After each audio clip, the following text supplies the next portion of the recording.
Obrigado. Assim, eu tô num processo de desintoxicação do trauma, né? Então, assim, quando o Bahia tá bem, eu não lembro do trauma. Eu só lembro das minhas primeiras experiências como torcedor do Bahia, lá no início da década de 90, que era aquele Bahia avassalador, que ganhava tudo aqui, que era o Bahia que tinha um respeito absoluto no futebol brasileiro, porque tinha ganhado o Campeonato Brasileiro pela segunda vez recentemente. Então, assim, quando o Bahia tá bem, é esta psique do meu perfil tricolor que me domina. Eu não lembro de porra nenhuma de Série B, de Série C, de nada. Não lembro disso. Eu apago isso da minha memória. Mas, Luiz, não tem jeito, né? Quando o Bahia entra numa maré ruim, esta porra desse fantasma do bundamolismo, da mediocridade, né, das humilhações, ele começa a me incomodar. E aí, Luiz, eu lembrei muito do campeonato de 2019. Não tô querendo comparar times, poderio de investimento, nada disso, treinador, diretorias, nada. Mas assim, foi uma experiência muito traumática pra gente, né? Porque aquele campeonato alimentou na gente a expectativa de ver renascer o Bahia imenso, temido, o Bahia que de repente poderia ir pra Libertadores, enfim. E a gente ficou por muito tempo em função disso, né? A primeira metade do campeonato inteira, o Bahia mudou de patamar em relação a quem torce pelo Bahia e em relação também a quem enfrentava o Bahia, né? Aquele ali foi um reposicionamento muito interessante do Bahia, um ensaio de grandeza muito interessante. Mas aí veio o segundo turno do campeonato, Luiz, foi aquela degringolada, né? E uma raiva tremenda. A gente fez uma campanha segura, né? Relativamente, mas muito decepcionante. E aí, Luiz, porra, nessa derrocada do Bahia, derrocada não, porque não foi definitiva, graças a Deus, mas nessa oscilação negativa do Bahia, que durou mais tempo do que deveria, eu fiquei com muitas dúvidas, Luiz. Eu falei, putz, já era. Estamos em sétimo, daqui a pouco a gente vai para décimo. E eu fiquei com medo daquilo, sabe, Luiz? Já que o planejamento do City é a longo prazo, eu fiquei com medo de ter pouca mobilização interna para evitar essa perda de contato com a parte de cima da tabela, o prime do Brasileirão, né? Melhor dizendo. Mas que bom, Luiz, que isso aparentemente foi dissipado. Então, assim, eu tinha dúvidas, sabe? Não pelo potencial do time, porque pelo que esse time é capaz, mas pelo histórico, né, que a gente tem, que é pesado. Então, eu achei importantíssima a reação do Bahia nesse momento do campeonato, né? Porque, repare, é um momento que ainda tem muita coisa para rolar, né? Foram resultados muito importantes e simbólicos. A gente tem uma dificuldade tremenda historicamente de vencer o Grêmio fora de casa. O Vitória não precisa nem dizer, né? A importância, o peso simbólico de ganhar um clássico, ainda mais pelos contornos dramáticos que o clássico surpreendentemente assumiu nessa temporada. No meio desta reação, tivemos um resultado muito histórico, que foi eliminar o Botafogo da Copa do Brasil. Então eu acho, Luiz, que essa sequência é uma sequência fundamental para dar combustível para o time se recuperar, para levar a confiança do time e para resgatar em nós, torcedores do Bahia, este sentimento, sabe, velho, de ambição sem desconfiança, né? Então acho que é difícil dizer que definitivamente, porque ainda tem muita coisa para acontecer. A gente vai dividir atenções do Campeonato Brasileiro com a Copa do Brasil, com fé em Deus. Mas assim, Luiz, eu acho que essa vitória contra o Grêmio virou definitivamente minha chave. Eu voltei a ser o da Arena empolgado, sem traumas e muito esperançoso de que o Bahia tá na briga, sim, por uma vaga direta na fase de grupos da Libertadores. Danilo, assim, desse período todo que eu tive fora e que não tive aqui como compartilhar muito com vocês como eu enxergava os jogos do Bahia, o único jogo que de fato me preocupou de todo esse período foi o jogo contra o Fluminense. Porque o jogo contra o Fluminense foi talvez o único jogo em que a nossa competitividade esteve muito baixa, né? Eu não achei o Bahia muito pouco competitivo naquele jogo. O Bahia não conseguiu ser eficaz ofensivamente, eficaz defensivamente, assim, deixou muitos espaços, não conseguia roubar a bola, não conseguiu nada do que planejou executar. No período de derrocada, né, no período ruim, Oscilação negativa. De oscilação. Obrigado. Derrocada é definitiva. De oscilação. Foi 2019. Tudo bem. No período de oscilação, mesmo nos jogos ruins, contra o Corinthians, contra o Atlético Goianiense, né, contra o Cuiabá, o Bahia se mostrava, assim, era competitivo, né? O Bahia poderia ter vencido esses jogos. Mesmo mal, assim, mesmo abaixo do que jogou anteriormente, né? E essa competitividade do time em todos os jogos até aqui, exceto em um, tá? O time foi competitivo em todos os jogos do campeonato. Todos eles.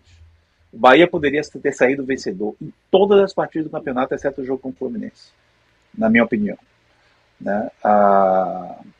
E isso é o que me dá confiança. Assim. Isso que me faz enxergar, por exemplo, o trabalho de Rogério Ceni com mais confiança. Isso que me faz enxergar a qualidade desse elenco como para o que foi montado suficiente, né? Ainda que veja ali lacunas preenchíveis, né? Mas, como já coloquei aqui, dentro de uma responsabilidade, né? Então, assim, falando de uma maneira geral, minha confiança segue alta. Eu não tive desconfiança desse time. O único jogo que me pegou, assim, de fato, assim, me deixou para baixo foi esse jogo do Fluminense. Que eu achei o Bahia muito abaixo contra um time que é frágil, contra um time que tem muitas deficiências, né, para serem exploradas, né? Até as deficiências ofensivas do Fluminense, o Bahia não conseguiu explorar, não conseguiu diminuir, né? Como consegue, por exemplo, nos jogos contra o Botafogo, como conseguiu quando joga contra o Flamengo, contra o próprio Palmeiras, né? Então, Lula, no cômputo geral, minha confiança continua lá em cima. Acho que a gente tem um de segundo turno, na minha opinião, comparado com o primeiro, mais difícil em termos de tabela. A gente vai ter jogos fora de casa, jogos dentro de casa mais complicados, e jogos fora de casa, que em teoria que são contra times mais fracos, mas fora de casa, assim, dentro de casa, esses times crescem, né? Então, assim, no cômputo, eu considero um segundo turno mais complicado do que o primeiro, mas eu sigo nele muito confiante de que a gente consiga gerir essa campanha top 7, top 5, top 3, né? Boa.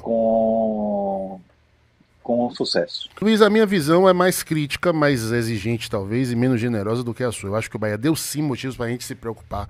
O jogo contra o Cuiabá em casa foi uma porcaria, o Bahia foi amplamente dominado. Né?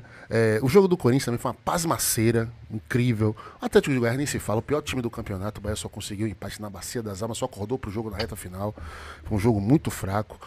O Bahia mostrou, Luiz, muita inconsistência em termos de fome de ter a bola, de marcação, de fragilidade defensiva, de erros individuais. Porra, o Bahia deu o primeiro leite contra o Cuiabá com uns 22 segundos com o Cicinho, sabe? Eu acho que o Bahia mostrou assim fragilidade em termos de motivação também. Me passou a impressão muitas vezes de já ser um time acomodado, sabe, Luiz? Não, toma aqui, já fizemos o 5º lugar, o rebaixamento não vai acontecer, já temos uma evolução tremenda do que foi a primeira temporada, então vamos na maciota, sabe? Eu fiquei realmente muito preocupado com o destino do que seria o Campeonato Brasileiro do Bahia pelas expectativas geradas pelo primeiro turno espetacular. Mas eu também acho, Luiz, que o time está dando sinais de incômodo e de vontade de reação, né? Claro que ainda existem algumas inconsistências táticas. Eu acho, por exemplo, Luiz, que dessas 3 vitórias consecutivas, o único jogo que o Bahia não deixou margem para críticas em torno do seu desempenho assim, foi esse jogo contra o Grêmio. Foi um jogo em que eu senti tranquilidade o jogo inteiro, Luiz. Em nenhum momento eu achei que o Bahia fosse fraquejar. Eu acho que a postura do Grêmio também ajudou, o fato de ter desfalques, mas o Bahia fez o que deveria ter feito num contexto como esse. Por exemplo, o jogo contra o Vitória no segundo tempo foi ruim, o jogo contra o Botafogo, até a expulsão, estava muito complicado, né?